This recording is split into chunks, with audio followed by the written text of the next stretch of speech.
I think one of my favorite parts of Project Homeless Connect is seeing the community come together. I think that seeing all the churches and the volunteers and the agencies and everyone realize that this is an issue in our community and that there are valid ways and really great ways to help address this issue. And then seeing the volunteers that are the tour guides with the guests and seeing them make that connection. And, you know, it's not just a number, it's not just a statistic, that there are real stories behind the people that are experiencing homelessness. I got kicked out by my husband and put on the street.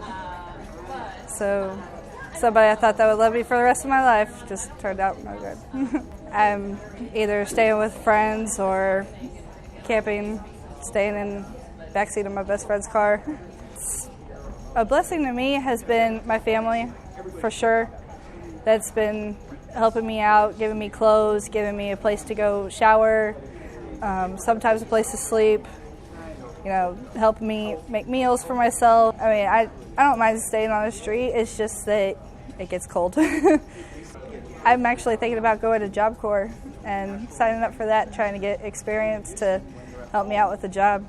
Yeah, I'm a volunteer, and I'm so glad that people from all different churches are here, because I'm a member of Faith Voices, which is kind of the umbrella of this, and so it really shows that churches can get together on a community project.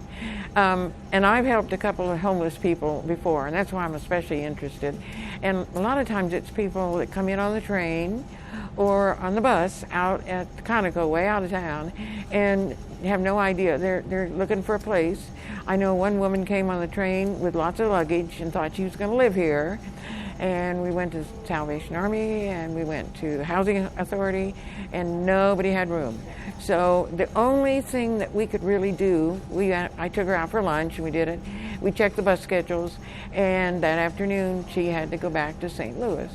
My name is Amber, and since I was 14, I've been living with terminal illness, and I've been on disability. And it is hard for a person in low income. Even if you have disability as an income, you can't afford to live 90% of places. You can't afford your electric bills, your basic food, and even now I only qualify for $6 in food stamps a month. And I don't qualify to live most places just because of my income. So community centers who help people on low income, they're desperately needed in everywhere. I mean, counties that don't have shelters are looking over their homeless people. I've lived in homeless shelters with my income, and it's needed. It's not something that can be overlooked. I mean, I was born overseas. In 1981, I became a naturalized citizen, went through the testing and everything. It wasn't just given to me, even through adoption. It was not just given to me, I had to earn it. And in 2005, I had a house fire, and I lost every documentation that I had that was important to me. Birth certificate, which obviously has been transferred to Minnesota because that's where I was adopted into, so that became my legal state of birth at that point. My certificate of naturalization, my social security card, my identity, you know, for all of my children, all of their birth certificates, all of their social security cards, everything is a loss. In order to get a new social security card after 9/11 of 2001, you're required to show your proof of naturalization, your proof of citizenship. Without that, I can't get a social security card. Without a social security card, I can't get a job. Without a job, I can't pay the $400 fee to get a new certificate of naturalization. And there goes the revolving door, starting over. I can receive food stamps.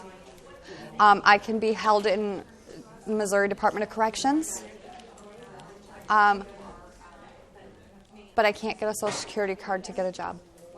All I want is a job.